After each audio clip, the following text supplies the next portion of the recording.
അസ്സലാമു അലൈക്കും. അമാനോസ് കിച്ചണിലേക്ക് എല്ലാവർക്കും സ്വാഗതം. എല്ലാവർക്കും സുഖമല്ലേ? ഇന്ന് ഞാനൊരു ഹെൽത്തി റെസിപ്പി ആയിട്ടാണ് വന്നിട്ടുള്ളത്. ഇന്നത്തെ റെസിപ്പി ഈ തണുപ്പ് കാലത്ത് കഴിക്കാൻ അടിപൊളിയാണ്. ഇതിൻ്റെ പേരാണ് baked and stuffed sweet potato. മധുരക്കിഴങ്ങ് ബേക്ക് ചെയ്ത് നിറച്ചത്. നമ്മളെല്ലാവരും മധുരക്കിഴങ്ങ് പുഴുങ്ങി കഴിച്ചിട്ടുണ്ടാവും അല്ലേ? വെറുതെ പുഴുങ്ങി കഴിക്കാൻ തന്നെ മധുരക്കിഴങ്ങ് നല്ല സ്വാദാണ്. എന്നാൽ ബേക്ക് ചെയ്ത് അത് സ്റ്റഫ് ചെയ്ത് കൂടി കഴിക്കാൻ അതിലേറെ സ്വാദാണ്. ഈ ഡിഷിൽ സ്റ്റഫിംഗ് കൂടി ഉള്ളതുകൊണ്ട് നമുക്ക് പിന്നെ വേറെ ഒരു സൈഡ് ഡിഷിൻ്റെ ആവശ്യമില്ല. പലതരത്തിലുള്ള സ്റ്റഫിംഗ് വെച്ച് നമുക്ക് സ്വീറ്റ് പൊട്ടറ്റോ സ്റ്റഫ് ചെയ്ത് കൊടുക്കാം. പക്ഷേ ഇന്ന് നമ്മൾ സ്റ്റഫിങ്ങിന് വേണ്ടി കൊസ്കുസ് ആണ് എടുത്തിട്ടുള്ളത്. കൊസ്കുസ് ഇല്ലാത്തവർക്ക് അതിനു പകരം വേവിച്ച ബസ്മതി റൈസോ വെള്ളക്കടലയോ വെച്ച് സ്റ്റഫിംഗ് തയ്യാറാക്കാം. കോസ്കോസ് കാണാൻ റവ പോലെ ഇരിക്കും. എന്നാൽ ഇത് റവയും ഗോതമ്പ് മാവും ഉപയോഗിച്ച് ചെറിയ മണികളാക്കി ഉണ്ടാക്കിയെടുക്കുന്നതാണ്. നോർത്ത് ആഫ്രിക്കക്കാരുടെ പ്രധാന ഭക്ഷണമാണ് ഇത്. റവയേക്കാൾ വേഗത്തിൽ ഇത് കുക്ക് ചെയ്യാനും പറ്റും. കുക്ക് ചെയ്യുന്ന വിധം കുറച്ച് കഴിഞ്ഞ് നമുക്ക് കാണാം. ഇനി നമുക്ക് ഇതിലേക്ക് വേണ്ട സാധനങ്ങൾ എന്തൊക്കെയെന്ന് നോക്കാം. 2 സ്വീറ്റ് പൊട്ടറ്റോ. ഞാൻ ഏകദേശം ഒരേ വലിപ്പത്തിലുള്ള മധുരക്കിഴങ്ങാണ് എടുത്തിട്ടുള്ളത്. നിങ്ങൾക്ക് നീളത്തിലുള്ളതോ ഉരുണ്ടതോ ചെറുതോ എടുക്കാം. ഏത് തരത്തിലുള്ളതായാലും ഒരേ വലിപ്പം ഉള്ളതായാൽ അത് ഒരുപോലെ ബേക്ക് ചെയ്ത് എടുക്കാൻ സഹായിക്കും. ഇനി സ്റ്റഫിങ്ങിന് വേണ്ടി 1/2 കപ്പ് കോസ്കോസ്, 3 മഷ്റൂം, 1 തക്കാളി, ഒരു സെലറി സ്റ്റിക്ക്, അതല്ലെങ്കിൽ കുറച്ച് ക്യാരറ്റ്, 1 ക്യാപ്സിക്കം, മോസറല്ല ചീസ്. നിങ്ങൾക്ക് ഏത് ചീസ് വേണമെങ്കിലും ഉപയോഗിക്കാം കേട്ടോ. കുറച്ച് ഒലീവ്സ് കട്ട് ചെയ്ത് വെച്ചത് എന്നിവ എടുത്തിട്ടുണ്ട്. ഇനി നമുക്ക് മധുരക്കിഴങ്ങ് എങ്ങനെ ബേക്ക് ചെയ്യാമെന്ന് നോക്കാം. മധുരക്കിഴങ്ങ് നല്ലവണ്ണം കഴുകി വൃത്തിയാക്കി ഒരു തുണിയോ ടിഷ്യൂയോ വെച്ച് ഡ്രൈ ചെയ്തെടുക്കാം. ഇനി നമുക്ക് അതിൻ്റെ തൊലിപ്പുറത്ത് ഒരു ഫോർക്കോ കത്തിയോ വെച്ച് ഇതുപോലെ ചെറുതായി കുത്തി കൊടുക്കാം. ബേക്ക് ചെയ്യുമ്പോൾ മധുരക്കിഴങ്ങിൻ്റെ ഉള്ളിൽ ചൂട് കൊണ്ട് ഉണ്ടാകുന്ന നീരാവി എളുപ്പത്തിൽ പുറത്തു പോകാൻ വേണ്ടിയാണ് നമ്മളിങ്ങനെ ഓട്ടയാക്കി കൊടുക്കുന്നത്.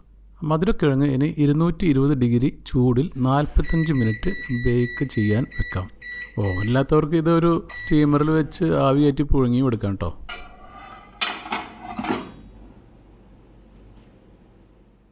ഓവനിൽ കിഴങ്ങ് ബേക്ക് ചെയ്യുന്ന സമയത്ത് നമുക്ക് സ്റ്റഫിങ്ങിന് വേണ്ടിയുള്ള കൊസ്കുസ് വേവിച്ചെടുക്കാം. അതിനുവേണ്ടി ഒരു പാത്രത്തിൽ 1 ഗ്ലാസ് വെള്ളം ഒഴിച്ച് അതിലേക്ക് 1 ടേബിൾ സ്പൂൺ ഒലിവ് ഓയിൽ ചേർത്ത് തിളച്ചതിന് ശേഷം തീ ഓഫ് ചെയ്യുക. തീ ഓഫ് ചെയ്തതിന് ശേഷം അതിലേക്ക് കൊസ്കുസ് ഇട്ട് കൊടുത്ത് നന്നായി ഇളക്കിയതിന് ശേഷം 3 മുതൽ 5 മിനിറ്റ് വരെ നമുക്കത് ഒരു മൂടി വെച്ച് അടച്ചു കൊടുക്കാം.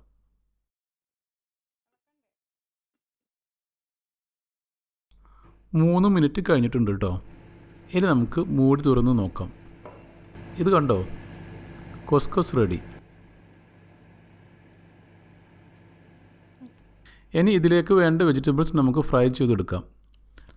അതിനുവേണ്ടി വെജിറ്റബിൾസ് എല്ലാം ഇതുപോലെ ചെറുതായി അരിഞ്ഞെടുത്തിട്ടുണ്ട്. ഇനി ഫ്രൈ ചെയ്തെടുക്കാൻ വേണ്ടി ഒരു പാത്രത്തിൽ ആവശ്യത്തിന് ഓയിൽ ഒഴിച്ച് നല്ല പോലെ ചൂടായാൽ മഷ്റൂംസ്,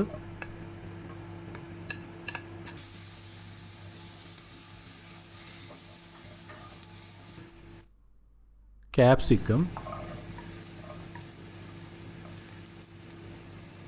സെലറി എന്നിവ ഇട്ട് ഫ്രൈ ചെയ്ത് എടുക്കണം.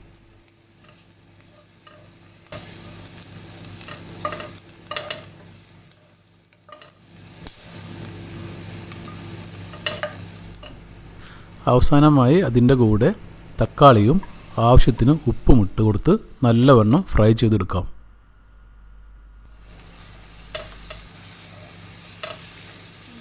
എരിവിന് വേണ്ടി 1 ടേബിൾ സ്പൂൺ ചില്ലി ഫ്ലേക്സ് ഇട്ട് കൊടുത്ത് നല്ലപോലെ ഇളക്കിയെടുക്കാം.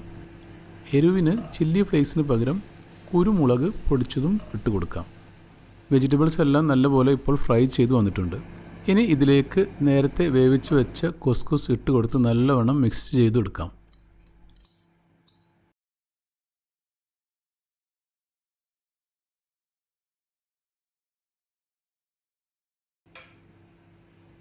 ഇപ്പോൾ നമ്മുടെ ഫില്ലിങ് റെഡിയായി വന്നിട്ടുണ്ട്.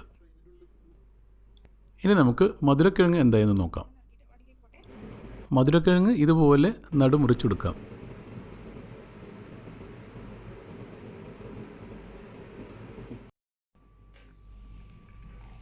മധുരക്കിഴങ്ങ് നല്ലവണ്ണം ബേക്ക് ചെയ്ത് വന്നിട്ടുണ്ട്.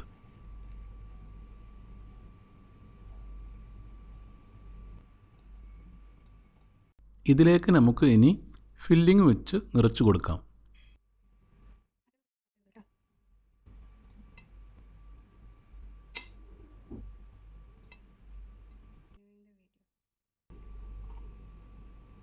അതിനുശേഷം അതിൻ്റെ മുകളിൽ ഗ്രേറ്റ് ചെയ്ത് വെച്ചിട്ടുള്ള ചീസ് ഇട്ടും കൊടുക്കാം.